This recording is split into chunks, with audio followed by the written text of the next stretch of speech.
Hello, guys, and thank you so much for joining this episode of the Enneagram and Marriage podcast. I'm thankful that today we get to talk to Tyler Zach about exploring the scientific and historical validity of the Enneagram. For those of you who heard the episode I did with Wes on this a little while ago, you'll know that we got to talk a little bit about the scientific analysis of just any symbol in culture. But this time we dig a little deeper and we talk a little bit more about how the Enneagram was actually historically evolving. We also talk about and hopefully nuance you to feel healthy about the science around Enneagram and how thousands of people have studied the Enneagram, but that because the Enneagram is a symbol and a process that is not owned by anybody, that nobody can make a whole lot of money off of this symbol. And therefore, you're not going to see a lot of universities taking time to study it at huge levels. And yet, as I said, as we bring Tyler on in a moment, you'll hear us talking about this too. There are so many thousands of studies that have been done. And I am so grateful that I've been able to be a part of some of those, as well as just many of you sharing with me through our research here over years now together. So thank you for being part of all of that qualitative research. Thank you especially to my clients who have helped me to deep dive. I actually worked today with my first ever Enneagram client from years ago, and it's such a joy to continue to evolve and to grow together. So thank you guys for doing this work with me. And also, I think we're always going to come back to that practical lens together. Does the system work, right? And if it doesn't, we won't use it. But if something works to bring you toward goodness in your relationship, then I think it's a win. But I want to talk with Tyler about this. I want to comfort any of you who just sometimes wonder or want to figure out how do I share it with a friend. Tyler also has an amazing special for you because we're talking about the Ennea Summit. A, it's free. B, he has a great coupon for you. You can see it already in the show notes. He has a history course on the Enneagram. And also, lastly, before we bring Tyler on, we are open for 1 week with our Enneagram and Marriage membership group. So if you're just struggling in marriage today and you came on today, not for the scientific or the piece of the historical Enneagram or even the mental health summit, but you just said, oh my gosh, I just need a marriage breath of fresh air, make sure you check out that collective. It's only open for this week so we can focus. But let's make sure today together that you take a nice deep breath and get ready to chat with Tyler and I. Just join in. If you don't know Tyler Zach, I hope you do. But if you don't, he's been on the pod before. He is an author of 9 Enneagram books. He just finished the ninth. We're going to talk about that today, but they're fantastic. He also has the courses you've heard me talk about, the summit. And I'm just so grateful that I've been able to be a part of not only past summits, but also this one on mental health that we're also talking about today, too. So we're going for the gold here. As the Olympics are going on right now, we are talking about a myriad of things. We have all these different events, but I want you to stay focused and true to what you need today, even if it's just an encouraging chat together with us. So thank you for joining, and I'm so proud of you for all the work you're doing. Let's talk to Tyler. Tyler, we are so happy to have you back on the Enneagram and Marriage podcast. Thank you so much for joining us. So it's good to find an excuse to hang out with you, Krista. So thanks for having me. Oh my gosh. Well, you're so life giving. And today we are just grateful. We need this today. We are ready for this week and we are just raring to go about your fun Ennea Summit coming up. It's on mental health. I know for some that might not sound like fun, but the way you've got it promoted, I am like, it is so fun for people like me. So tell us a little bit about you and then we'll get into more, but just further reminder for those few who haven't gotten to know you yet. Yeah, so I'm in Omaha, Nebraska, Mhm. and married to my beloved wife, Lindsay. I call her my sweet, sassy, sexy 6'7". Uh, and we have 2 sons, Zane and Zeke. I'm a type 3, by the way. And I'm a former campus minister and pastor with 19 years of ministry before recently, about a year and a half ago, transitioning full time to an author, an Enneagram coach. Mm. And I just wrapped up a 5-year project, Oh, writing a 40-day devotional for every Enneagram type. mm. The Type 5 book comes out on my 18th year marriage anniversary. So I wouldn't Oh forget the date, my August goodness. 27th. And, as a self-preservation 3-wing 4, Yeah. that 3 did help me Yeah. focus on getting that series done. Mhm. I didn't think about the cost too much when I started it. I was just like, as a three, I'm like, oh, this is going to be fun. Didn't Yeah. realize, okay, it's going to take 5 full years to complete this. Mm. But Wow. here's the thing, Krista, if you write 1 hour a day, this is for all the people who want to write out there Mhm. and feel like it's just too hard to think about finishing a whole book. Mhm. All it was 1 hour of writing a day for 3 days. That got me Mm. one chapter. Yeah. 4 months equals 40 devotions or chapters. And Yeah. then if you just follow that schedule in 5 years, you get 9 books. So it's just all about doing one step at a time each day, and you can get it done. That is crazy. I love the systematizing you did there. And I can remember when you were mid system and you said, I do this once a day in the morning before other pieces of work. And I love seeing the end of the story that you finished all 9 books through continuing. Thank you for just reminding us of that, even as we talk about other things today, because this is exactly why your summits are successful too. I would imagine you take blocks of time and you plan them out as well. Is that right? Yeah, it's very, very exciting. It just feels like I'm in my wheelhouse. I just Mhm. love, especially with the four wing. I just love being Mm. creative, Yes. and I just love curating. So as a Mm. three, I might not be as creative as a type four or maybe a nine. Mhm. Those nines can be really uber creative, great Mhm. songwriters and such. But Yeah. I'm a great curator. So I love taking the best of what other people have out there and bring it all together so you can learn from the top experts on any given topic. And so this one is about mental health here coming up. So I'm just really Mhm. excited about it. I'm so glad. And you are a top Enneagram expert. So for you to be putting on an Ennea summit and then, like you said, curating to find the best of mental health, I know we're going to be not only in for a treat for just the general public and knowledge about mental health, but also about Enneagram and mental health. That is so cool. How did you marry those two concepts when you were planning out what kinds of summits you should do? Well, full disclosure, I did not take mental health very seriously early Mhm. on in ministry, and I wish I would have. Mhm. I did a lot of damage. Mm. Uh, Leaning in, I didn't know I was a three. I didn't know the Enneagram when I started out in ministry. Yeah. I just thought everybody viewed the world like me, that we should be positive, we should be faith filled. If you Yeah. can't get out of bed and you're depressed, it's your fault, or it must be Mm. some sort of sin issue in your Yeah. life. So just pull yourself up by your bootstraps, have more faith. Yeah. And I've talked about it on your podcast before, but when I hit infertility with my wife, Yeah. that struggle, that view no longer works Mm, with your mhm. relationship with God, with your relationship with your wife. Yeah. And so I got hit hard early on, but Mhm. I didn't take it seriously. Mm, And I still need to continue to do more learning. And I asked my previous summit, I said, hey, what do you want to do next? What do you want to learn about? And the overwhelming majority said mental health. mm, And so I said, okay, I gotta to listen to the people.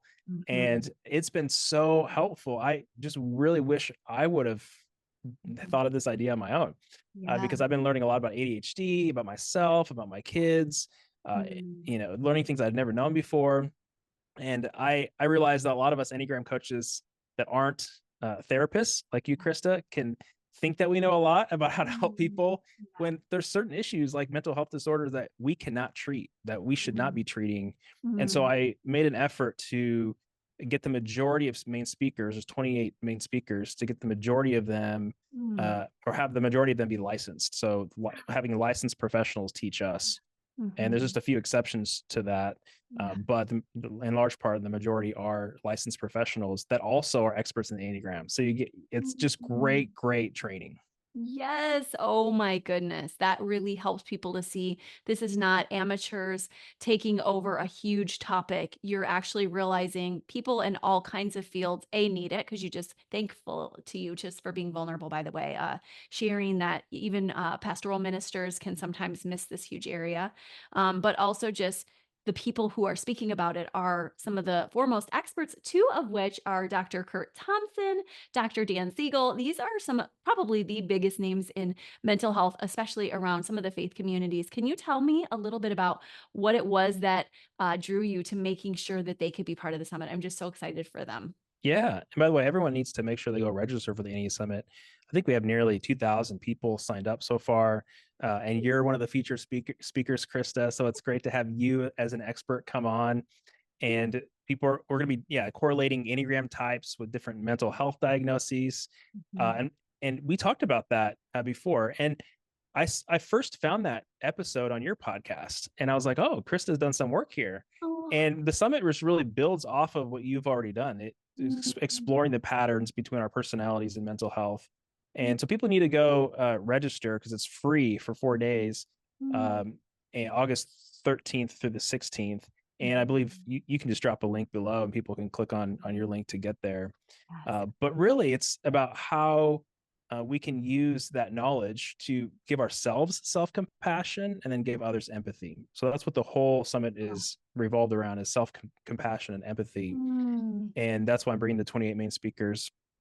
Plus, mm. there's going to be 28 panelists to share about their Enneagram type and their mental health journeys. So you're getting real life stories, not just Wow. information from experts. Wow. And you mentioned Dr. Kurt Thompson and Dr. Dan Siegel. They were high on my list. I sought out Kurt because he beautifully integrates neuroscience, human relationships, and faith. Yes. And many people have told me that his books, such as Anatomy of the Soul and Yeah. more recently The Soul of Shame, Yeah. have been incredibly life changing. I know The Soul of Shame was for me. Mm-hmm. Yes. And then I sought out Dr. Dan Siegel because he's really the go-to expert in the world on the science of the brain. He Yeah. literally, I didn't know this, but he literally coined the term interpersonal neurobiology. Like he's the Oh, one that made that up. wow. And some people don't know this, but he's coming out with an Enneagram book in November for therapists, talking about the 9 different Enneagram types. He calls them 9 developmental pathways. So Mm, people are going to be really fascinated by my interview with him, because he's going to be talking about his first run-in with fellow psychiatrists and Enneatypes founder Claudio Naranjo. I didn't mhm. know that they ran into each other in the 90s, and so he's going to talk about that. And he's going to talk about his work with Dr. David Daniels, who started the narrative tradition in the Wow. Enneagram, and how they work together to get into to kind of help the scientific validity piece of the Enneagram, which I Mm. think is something you want to explore more today here on the Yes. show. It is, and I'm so glad you mentioned, just for those who don't know, the pathways of you finding your speakers, on how carefully you found them, and you're just intriguing me now even more. I know I've quoted Dr. Kurt Thompson in my book, but just as you said, so many people, and I'm talking about friends who have nothing to do with the Enneagram world that we've talked about in the past, foster care providers, teachers. Everybody is gleaning from these people. So it makes me really happy that you're sharing that they are so big in the whole wide world. And also you have others like Dr. Allison Cook talking about mental health. You have Andi Kolber. She's been an absolute favorite on this podcast as well. And so thank you for making that space, but also particularly, yes, there are people who wonder whether the Enneagram has any scientific or historical validity. So you know the title of this podcast if you press play with us. We are just excited to jump into that a little bit with you.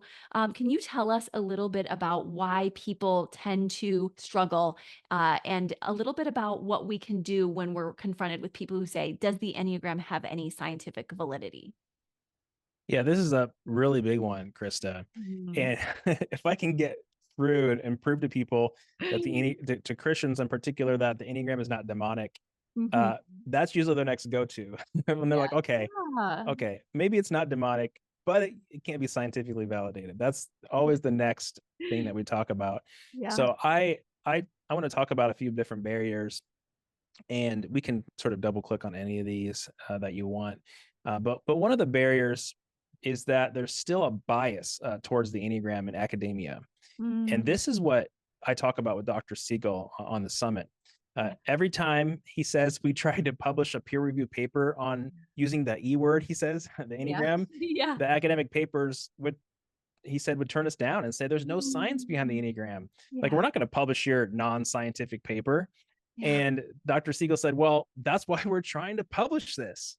Yeah. And we have all the science speak. Exactly. We're experts. We know what we're talking about. And he kept getting rejected and rejected. Mm. And again, people don't realize that Dr. Siegel and Dr. David Daniels, who a lot of Enneagram enthusiasts know, uh, Dr. David Daniels had tens of thousands of surveys that Mm. helped validate the Enneagram of personality. Wow. So you can see that, even from this example, how much of a bias toward the Enneagram has kept more work from being done because people are discouraged. And Mhm. Dr. Siegel says, I just gave up after a while. I just like, okay, I have more books to write on the brain. I'm just going to go over here and do this. And it Yeah. wasn't until a decade later that he finally, after Dr. David Daniels died, that Yeah. he kind of regrouped with some of his colleagues to write the book that's coming out here in November. Wow. So he's really sharing what you and I and others have talked a lot about, which is there have been thousands of studies done, but Tens of thousands. tens of thousands. But when, and I know with Truity, we've talked so much about it on this podcast too. They've done tens of thousands, and we've got couples, exploring over in the many thousands. And so when we keep hearing there's not enough research, it's just not true. It's just you're reminding us that big pharma that doesn't just land with medicinal work. That also there's a lot of funding for certain aspects out there in the scientific community, and for some reason, Enneagram isn't one of them. Sounds like. Yeah, and there's lots of anecdotal evidence, but some people don't have the data-based evidence that they need in order to start using the Enneagram or taking it seriously. And I Mhm. would just say that you know, just because something hasn't been scientifically verified yet with data, Mhm. uh, it doesn't mean that it's not true. And Dr. Siegel mentioned that as a scientist Mm. in my interview with him. And Mm. one of the stories I mentioned in my Enneagram history e-course uh, Mhm. is that the church shunned Copernicus and Galileo for claiming making the audacious claim that the sun was at the center of the universe. They're like, how crazy. Right. And before it could be scientifically proven, they were sharing that, and they were Mm. labeled as heretics, even though they ended up being right scientifically later on. Mm. And Yeah. so the church was calling them heretics for believing that the sun is at the center. So Yeah. that just goes to show that because you can't prove something right now doesn't mean that we should reject it altogether. We just need Mm. more time, and Mm. that's what Dr. Siegel was talking about with me. That's really going to be exciting for people to tune into.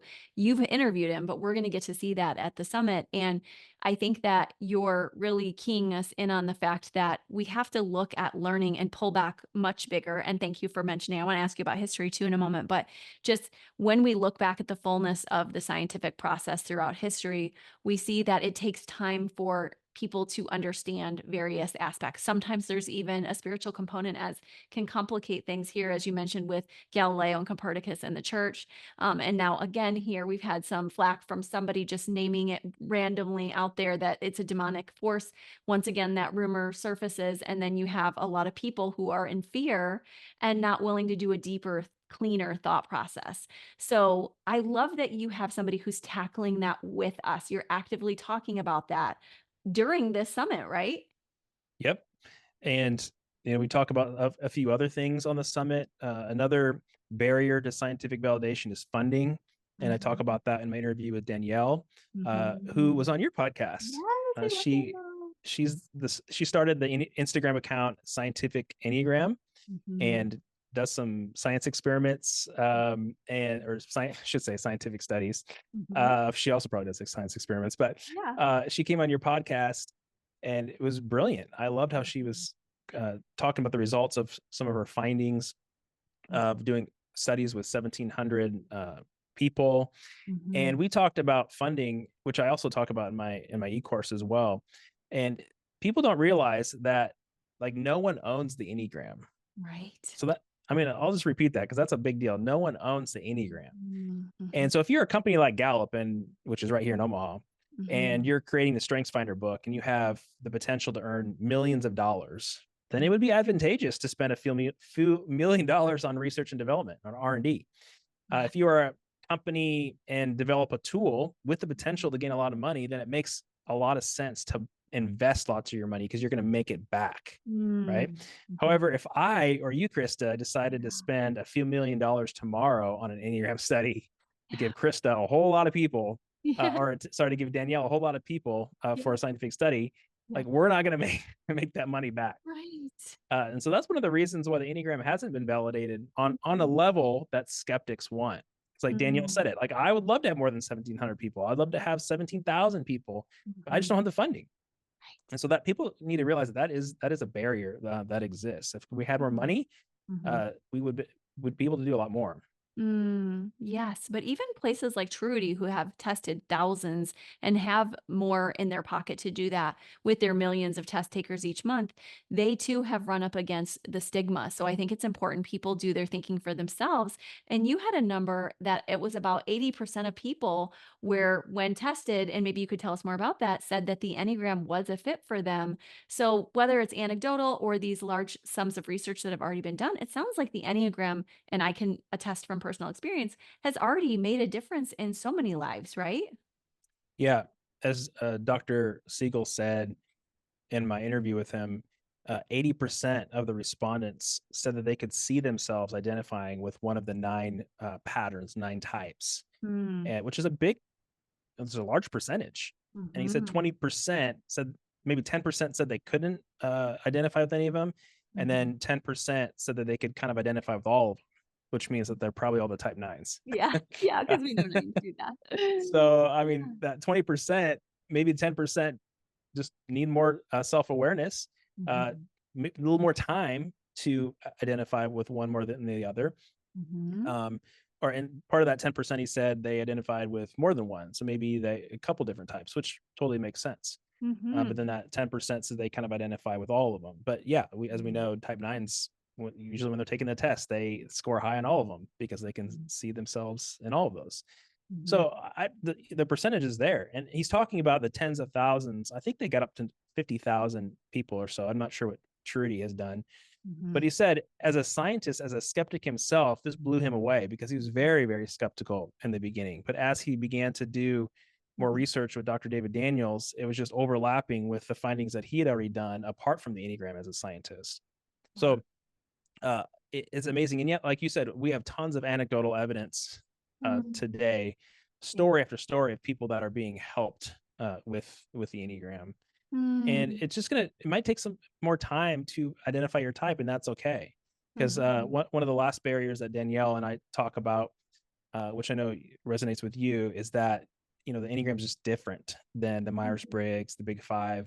Those are more mhm, trait based and mhm, behavioral, whereas the mhm, Enneagram is more psychoanalytic. It's mhm. motivation based. It's under the hood, and other people can't see your motivations. Yeah, Sometimes you can't see your own motivations, and it just right. takes more personal Mhm, reflection to figure out which one we mhm, identify with more than the other. So mhm. that's another reason why it's hard to validate, is because it's under the hood. It's Mhm. not behavioral. So that's just Right. one of the barriers. Yeah, that makes sense. And I think that's important that people, even if you're not caring about type versus trait, that you allow yourself to say, this is a more psychodynamic tool. This is a tool that's going to, in other words, make me dive deeper. And so if you want to dive deeper and find out these underlying motivations, this is a great tool. But of course, just like we know about psychodynamic work, there's not as much validity to that in the world of psychology. They would say instead, come on over and get cognitive behavioral therapy, which is, we know, behavioral, and you can do something very quickly to help you mentally. And I love that. But if you really are looking for a deeper dive, Enneagram has the best of both worlds. So I know everyone listening knows this with us, but it's comforting to hear you say all these studies have done. And Trudy did an 88,000 person study on relationships when I checked in with them about that several years ago. And they came back to us on the podcast with an 88,000 person study to give us a ton of information and research. So I'm so grateful that so many companies are doing that. And for the books coming out, we want to hear a little bit more about just some of the ways that people may wonder out there, whether Christians or otherwise. Does the Enneagram have a safe history? We mentioned earlier today that people can think of it even a bit demonically. Tell us, you have a whole course on the history of the Enneagram. Can you tell us a little bit about the origins and why we can be assured that exploring mental health with it is a healthy option? Well, I have it in my e-course as 3 hours worth of content. So I could talk for, I can literally talk for 3 hours. That's So what great. I'm going to do is just give you some Yeah. handles here, and you can Yeah. double click on any of those that you want to talk I more will. about. Yeah. But Thank you. to back way up and give some context, as a Mhm. pastor, I'm like, Paul said, the Apostle Paul said to test everything. And Yeah. I got to make sure that the Enneagram is legit. Yeah. It's valid. And so I went on my own deep dive for a little while. Then I wrote Mhm. a 3,000 word essay on it, and then decided, after Jackie Hill Perry came out and said that it was demonic, Yeah. did a huge deep dive and decided, well, I'm gonna Yeah. invite Let me. people on the Yeah. journey with me, Yeah. uh, not just keep this for myself, but share it with others, and so Awesome. they can find clarity about the Mm. history and find confidence to use it. So those are the two things that I was after: is clarity and confidence. So I created the e-course to basically unpack the history of the Enneagram, like taking apart a car and looking at all the parts. Because people use fear mongering. They're like, oh, it's this, Mhm. there's this and there's that, and we don't really know where the maybe came from the Sufis and all these, and there's just a lot of like fear mongering and making you Mhm. wonder, like, what if? Like, well, let's Yeah. just take all the mystery out of it. Let's take it apart like a car. Let's look at all the Yeah. pieces, put it Yeah. back together, and have some clarity and confidence to do it. Mhm. So, like, take people through the whole history, going all the way back to the Greek philosophers, through the Middle Ages, all the way Mm. up to the 1900s, and then through the 80s with Rizzo and Hudson, and the 90s, and so really unpack everything. And one of the things that I found that's probably the most helpful, just to point out, is that the Enneagram is not ancient. It's Mm. not it's not an ancient tool. So Mm. you don't have to think of it. And I know some people may disagree with me, and there's some teachers out there that I really respect and learn from Yeah. that would say it's ancient. Yeah, but I hear you saying the modern Enneagram, you may have little pieces, but tell us more because I love how you've done the deep dive. You've done much deeper than most of us. Yeah. So the Sufis or other religious traditions may Mhm. have come up with the Enneagram symbol, Mhm. but the Enneagram symbol is different uh, than the modern Enneagram. So what I mean by that is Gurdjieff. Mhm. We don't know exactly where he got the Enneagram symbol. He may have Mhm. inherited from the Sufis or somewhere else, Mhm. but Ichazo in the 60s Mhm. decided to do his own work called proto-analysis, which Mhm. he used. He liked Gurdjieff's the three brained being concept, the heart, head, and gut, and Mhm. he also liked the Enneagram symbol as a template. So he took those two things. So Mhm. basically, those are the only things he took, because Gurdjieff was not. Uh, if you would give Gurdjieff, who get the Enneagram diagram from, if you were to Yeah. give him a book on all nine types today, he would Mhm. have no idea what you're talking about. Yeah. Like, he was using the Mm. Enneagram symbol Yeah. to Totally different. overlay musical notes, different things Mm. like that. Like, it was a Yeah. template for all of life. So Yeah. Chazo in the 60s was the very first one to take that symbol and be like, okay, this is a good template here. I'm going to use Yeah. the head, heart, and gut, and now I'm going to Mhm. come up with 9 points. And so Mm. he started overlaying personality insights onto the 9 points in the Mhm. 60s. And then Claudio Naranjo learned those 9 points from him when he went down to Chile. And Mhm. then Naranjo in the early 70s came up with the Ennea types. So that actually all these 9 points can Oh, be a type or an archetype. right. And he's the one that developed the types, developed the subtypes Mm. eventually.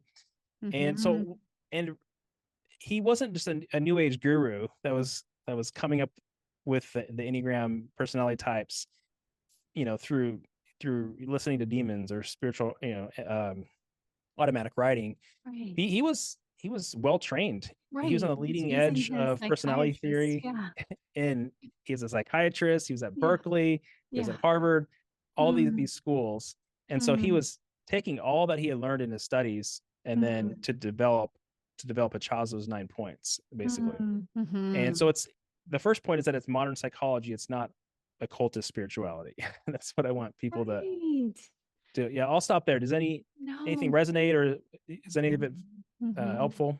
It's all helpful because you're really giving people permission to be scientists themselves, knowing that there's always going to be an overlay. Like we know every pharmaceutical ad that comes on our televisions, I'm sure all of us kind of giggle when we're like, oh, this sounds amazing. And then there's a million side effects. And you have to know that and be a deep thinker to say what each person is presenting in terms of their scientific process and story usually has something behind it that brings out the humanness, and no one's perfect. And similarly, the Enneagram, you can do some digging around and find somebody who worked on it at one point who wasn't perfect. No one is. But what you're saying to pull it together is that there's a lot of scientific research and basis from what we know. And also, of course, there's some spiritual elements that people can use if they want to bring spirituality into the Enneagram.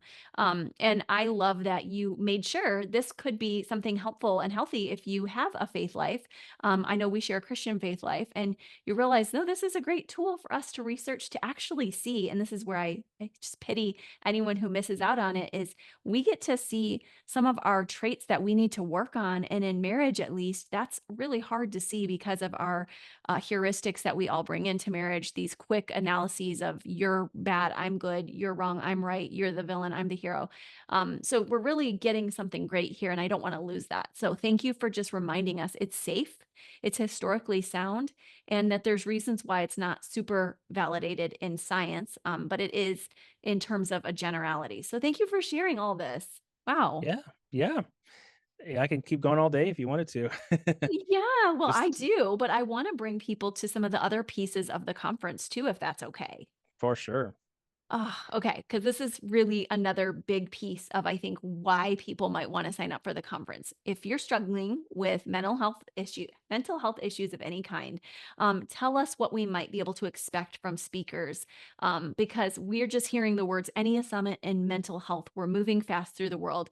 What can we expect in depth? You mentioned ADHD, but we'd love to hear a bit more. Yeah. So I scoured the internet, looked under every crack and crevice to see what was out there in terms of Yeah. teaching, who's written on the subject. Yes. And you have Dr. Jerome Liba, who wrote the brain-based Enneagram. You have him on talking Mm. about understanding mental health. Mm. We already talked about Kurt Thompson talking about how you can heal. Like, how do Mm. you not treat not how do you not oversimplify the problem and say you have anxiety and here's a pill for it? Well, how do Mm. you reverse engineer your mental health Mhm. to explore the stories and uh, the different things that have formed you growing up to understand your mental health so that you can heal?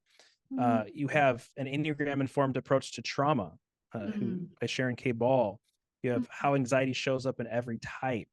Mm. You have So good. some studies. You talk about the Mhm. corresponding each type to mental health disorders. I Mhm. talk to a lot of therapists like Michael Shahan about where each type gets stuck in therapy. Like, how does each Enneagram Mm. type approach therapy? How Yeah. do they act in Ooh, I like therapy? that. So Yeah. it's really helpful to therapists, because this is not Mhm. just for Enneagram enthusiasts. This is really for therapists to Mhm. understand Enneagram types. If they're curious about the Enneagram or Mhm. want to know more about how the Enneagram could be integrated into their practice, I have lots of Mhm. talks about that. I have multiple talks on ADHD because a lot of people, struggle with ADHD and are wondering, how does Mhm. ADHD affect my Enneagram type? How Mm. does it add another layer of complexity that if I understood that, it would Mhm. help me have more self compassion for myself? Mm. We talk about how anxiety is not a sin, but an opportunity for growth, what it Yeah. looks like to befriend your anxiety rather than be scared of your anxiety, and to use Yeah. it as like a tool for growth. Yeah. Talk about neurodivergence. We talk Mm. about, we have panels, a head types panel, a heart types panel, gut types panel, a practitioner panel, uh, Mm. continuing to explore how every type functions in therapy. And then, we talk about, we have a parents panel that I'm on. I talk about my own personal stories Mm. of having kids and their Enneagram types, and one's on the spectrum, both have ADHD. So Mm. parents talking about their kids. So Mhm. lots to benefit from if you register. And again, you can register for free to watch all these for free for 4 days. That's amazing. This is one of the best compilations of mental health out there, period, for free. I mean, I'm in the mental health world and Wes is in the medical world. So we're always being sent conferences all the time in our mailbox. And I'm always like, who's this one for, me or Wes? And it's always somebody doing a training on one of these. I can't tell people how cool it is that you have this many people on this many topics for free. Like, seriously, that's unheard of. And I notice also we're talking about story, which I know a lot of the couples who are listening or individuals are really excited with Adam Young, and he's a great favorite amongst therapists. So I'm really glad you have also why engaging story heals your brain. That's going to be powerful. Oh yeah, Adam is brilliant, and I Mhm. loved having him on. And he just sent an invite out to his audience, and they've been signing Mhm. up left and right. Ah, so So it really is getting a lot of traction, and I'm so glad. Mhm. And I know Mhm. you have a link that you can put down below too, because people can get a pass. I know it's summertime. Yes. They're busy. They're Yes. like, I don't want to listen to all these great talks within Yeah. 4 days. I don't have time. Yeah. So you can share your link, Krista, where they can get a pass and they Mhm. can get a early bird pass that will give them lifetime access to all these, so they can spend the next year kind of going through these slowly and digesting all the great content. And I think that's so key because I will be able to pick up some that week and many of you out there too. But agreeing with you that coming in for that deeper dive, this is one of those times and places where it's very much worth it. And that's why I was shocked that it was as low cost, even for the whole package for the all access pass as well. Because how much is that one again? Yeah. So in this industry, a lot of times the conferences are $100, $150, Mhm. but not, the early bird pass is $49. That's what I mean. Uh, I'm like, wow. so it's pretty affordable to do. Yeah. Yes, it is because your mental health is so worth it. And I'm grateful you also have parenting seminars as well. Like you said, on not only anxiety, but also discovering your fears. And I like how you started us today to say, this is all about self compassion when you do struggle. And I wondered if, as we end today, there might be anything that you might share personally about what you've learned across. And you already were vulnerable, so don't feel like you have to go that deep, but just anything that you're thinking, gosh, this is something I'm personally taking home from this conference that I didn't expect. Yeah. Just one personal story, and that is along the lines of ADHD. Mhm. Um, it's given me a lot more empathy for my sons. Like Mm, I just thought, again, this is why everybody should sign up, because even if you don't yeah, think that it's a topic of a great interest to you, yeah, just ask anybody in your family, ask your friend group. Somebody has ADHD, somebody is struggling with anxiety, yeah. and so this has helped me with my own Mhm. sons. I thought ADHD was just sort of um, something that made you hyperactive Mm, and restless. That's kind of what I thought of when I thought ADHD. I didn't know ADHDers have trouble emotionally regulating. mm, And I can both of my sons have trouble mm, emotionally regulating.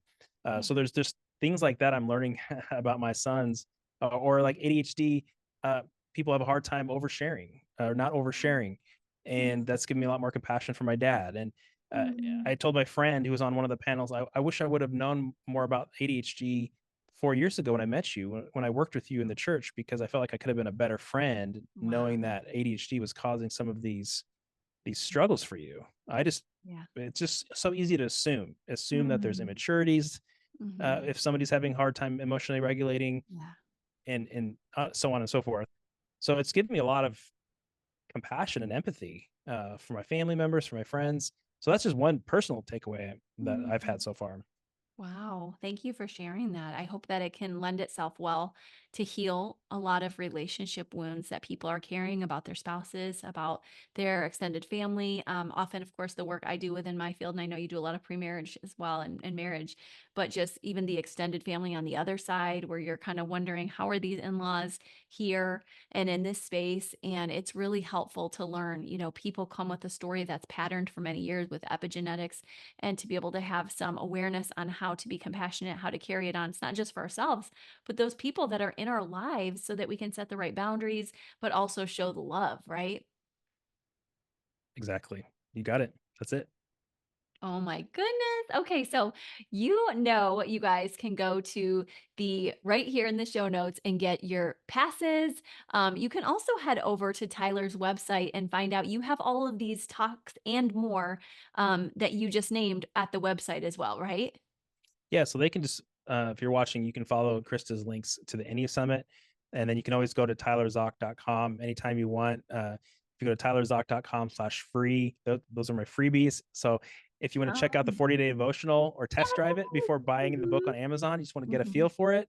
I have Yeah. free 5-day devotionals for every Enneagram type on that free page, and you can get a self-typing guide. You can get 27 subtypes guide, some other freebies there that are fun. So you can always go get some free stuff. My gosh, and the history course too. Oh So there's yes, that. the history course is on there, and just for because you're my friend Krista, Oh, uh, your followers can use the code Krista at checkout and get the Enneagram yay. history course 50% off today. So Yay. Thank go check that out. That's just at you. my website, tylerzock.com /history. And so, yeah, hopefully that makes it affordable. And Mm. really, it's great because it's 3 hours of condensed content. So if you go, you can binge watch it all today, and you can be an Enneagram expert, an Enneagram history expert in the next 24 hours if you really wanted to. So That's awesome. So go check that out. Thank you. We will get a couple takers, I'm sure. And that is Christa, because I have been asked that my whole life. How do you spell your name?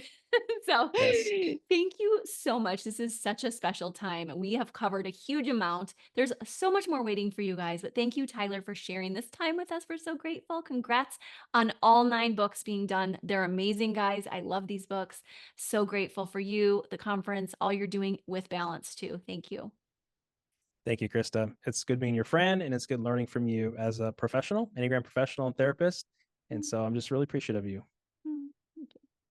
Okay, you guys have so many goodies. This has been such an action-packed week at Enneagram and Marriage. But take a deep breath. Allow yourself to come to terms with what it is you've discovered today, what it is you need, and allow yourself to visit the show notes so that you can say, "Oh my gosh, is my marriage in trouble and I need that collective?" Am I really struggling with anxiety, mental health? Is somebody I know struggling? Or am I just curious about the Enneagram and even maybe thinking about getting somebody a course on the history so that they could be comforted too if they're on the fence about whether it would be helpful and yet you can see them struggling. So, all kinds of goodies for you, plus Tyler's book, all in the show notes. And thank you so much for just hanging out with us today. I hope you have a wonderful rest of your week. Bye bye.